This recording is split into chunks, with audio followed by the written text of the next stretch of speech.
नमस्कार, welcome to बाल जगत। हम लोग पढ़ रहे हैं हिस्ट्री, जो कि आपका चौथा चैप्टर है और उसका ही दूसरा पार्ट। जैसा कि हम लोगों ने अभी तक देखा था, अब आगे हम लोग पढ़ने वाले हैं क्या, मुगलों के अन्य शासकों के साथ संबंध। तालिका प्रथम, जो कि हमने पहले देखी, तालिका फर्स्ट में क्या है, तालिका फर्स्ट ये वाली। इसमें कह रहे हैं कि आप पाएंगे कि मुगलों के उन शासकों के विरुद्ध लगातार अभियान किए जिन्होंने उनकी सत्ता को स्वीकार करने में से इनकार कर दिया। जब मुगल शक्तिशाली हो गए तो अन्य कई शासकों ने स्वेच्छा से यानी अपनी मर्जी से उनकी सत्ता स्वीकार कर ली। राजपूत इसका एक अच्छा उदाहरण है। उन्होंने मुगल घरानों में अपनी पुत्रियों के विवाह करके उच्च पद प्राप्त किए, परंतु कईयों ने विरोध भी किया।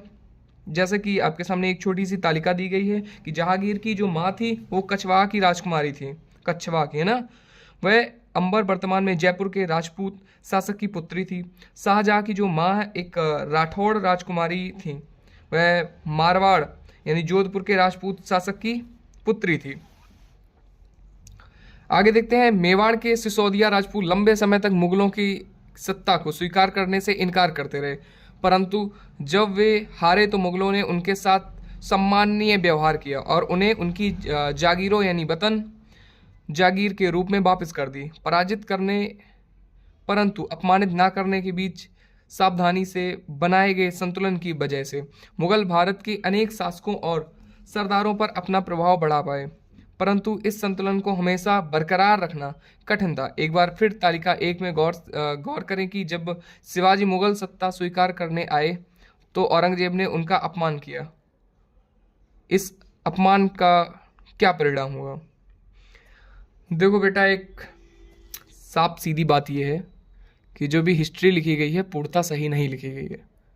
बहुत सारी चीज़ें छिपाई गई हैं, इसमें बहुत सारी चीज़ें बदली गई हैं। तो ये आपके सिलेबस के अनुसार है, बाकी चीज़ें हम नहीं कह सकते हैं। आगे जब आपको हिस्ट्री पढ़ाई जाएगी उसमें बहुत सारे बदलाव देखने को मिलेंगे आपको, है ना। मनसबदार और जागीरदार। अब हम बात करें किसी मनसबदार की और जागीरदार। जैसे जैसे साम्राज्य में विभिन्न क्षेत्र सम्मिलित होते गए वैसे वैसे मुगलों ने तरह तरह के सामाजिक समूहों के सदस्यों को प्रशासन में नियुक्त करना आरंभ किया।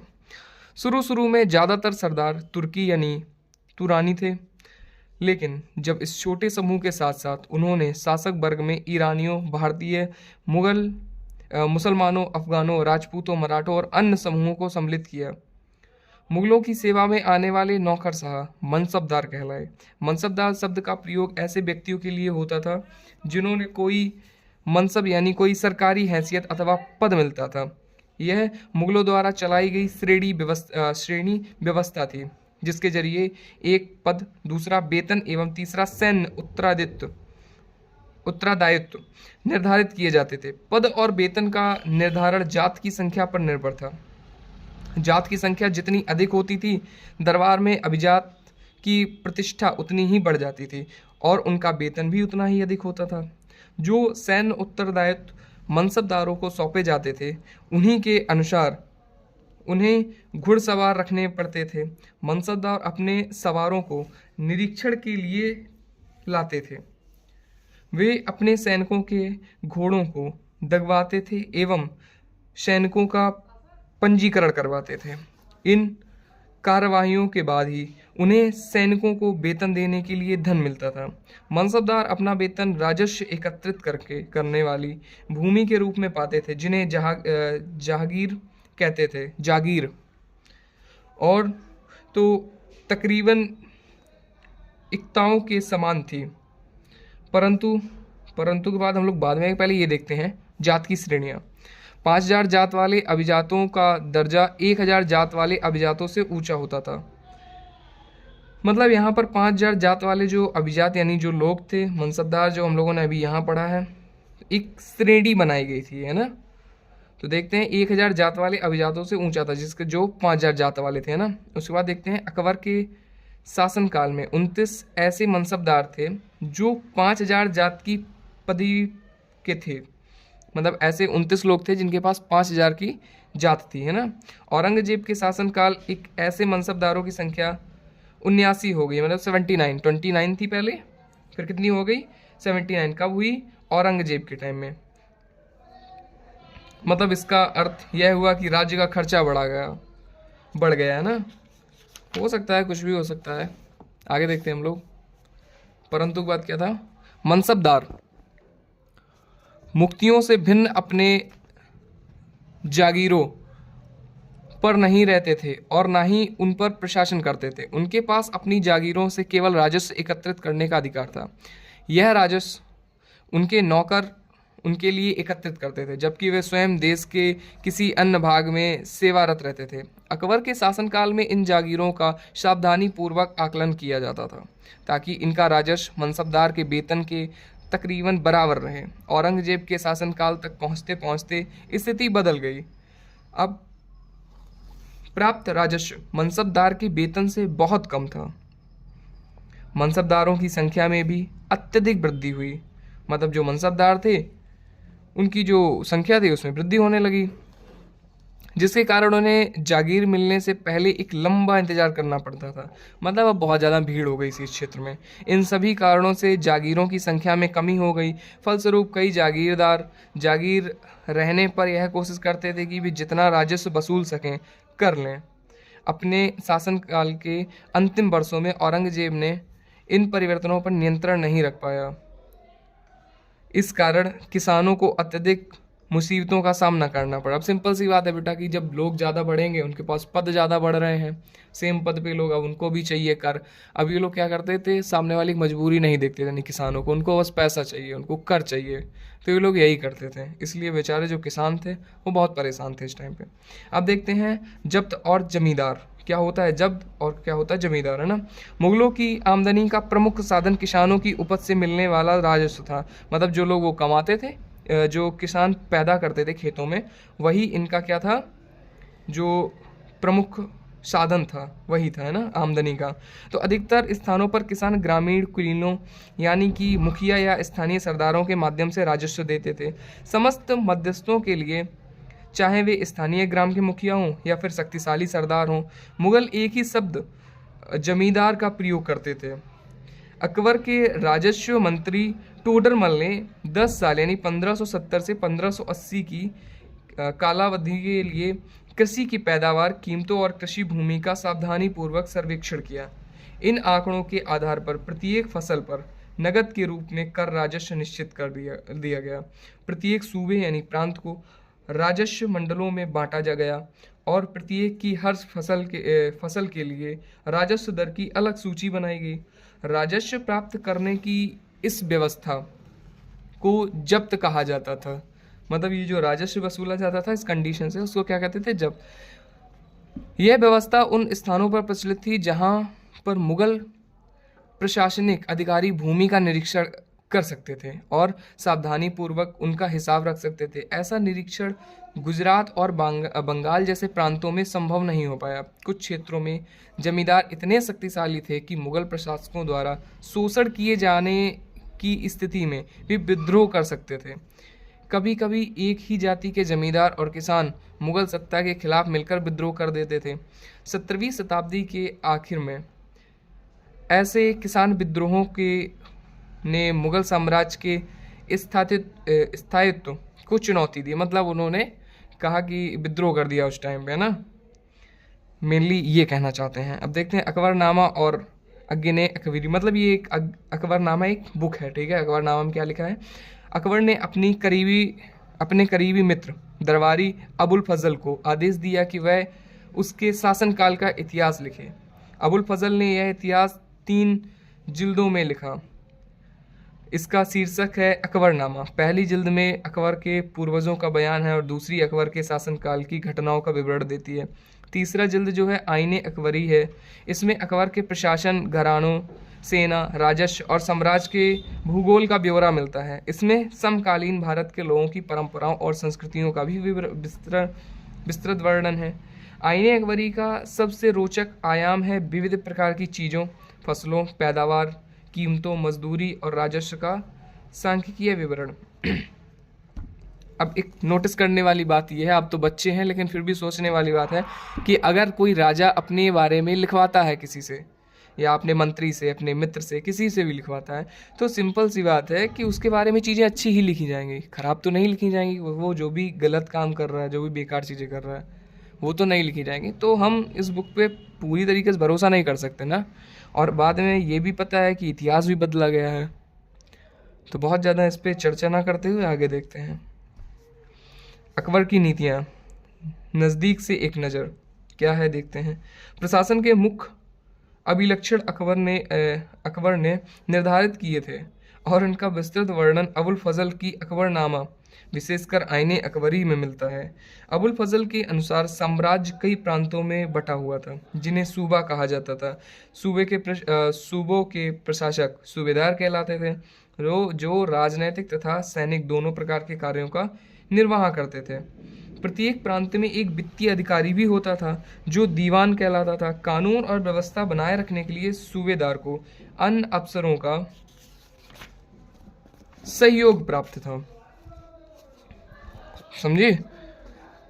जैसे कि बख्शी यानी सैनिक वेतन अधिकारी जो होता है वो बख्शी कहलाता है। सदर यानी धार्मिक और धर्मार्थ किए जाने वाले कार्यों का मंत्री। फौजदार यानी सेना नायक। और कोतवाल नगर का पुलिस अधिकारी। समझे? जहांगीर के दरबार पर नूरजहां का प्रभाव, नूरजहां का क्या प्रभाव रहा किसके? जहांगीर के दरबार पर। मेहरुनिशा ने 1611 में जहांगीर से विवाह किया और उसे नूरजहां का खिताब मिला। किसको? मेहरुनिशा को। नूरजहां हमेशा जहांगीर के प्रति अत्यधिक वफादार रही और उसको समय समय पर सहयोग देती रही। नूरजहां के सम्मान में जहांगीर ने चांदी के सिक्के जारी किए, जिसमें एक ओर उसके स्वयं के खिताब उत्कीर्ण थे और दूसरी ओर यह वाक्य रानी बेगम नूरजहां के नाम से गढ़ा हुआ। बाईं ओर दिया गया दस्तावेज, ये वाला नूरजहां द्वारा जारी किया गया आदेश यानी फरमान है। चौकोर मोहर बताती है उदात्त और महान महारानी नूरजहां पातशाह बेगम का आदेश। गोल मोहर के अनुसार ये वाली शाह जहांगीर के प्रताप से महारानी चंद्रमा जैसी वैभवशाली बन गई। हम कामना करते हैं कि नूरजहां पातशाह इस युग की सर्वोत्तम महिला बने। ये जो इन्होंने ये जारी किया है, इसका पूरा मतलब ये है जो भी आपको हमने बताया। आगे देखते हैं क्या है। अकबर के अभिजात बड़ी सेनाओं का संचालन करते थे और बड़ी मात्रा में वे राजस्व खर्च कर सकते थे। जब तक वे वफादार रहे, साम्राज्य का कार्य सफलतापूर्वक चलता रहा। परंतु 17वीं सदी के अंत तक कई अभिजातों अपने स्वतंत्र ताने बाने बुन लिए थे। साम्राज्य के प्रति उनकी वफादारी उनके निजी हितों के कारण कमजोर पड़ गई।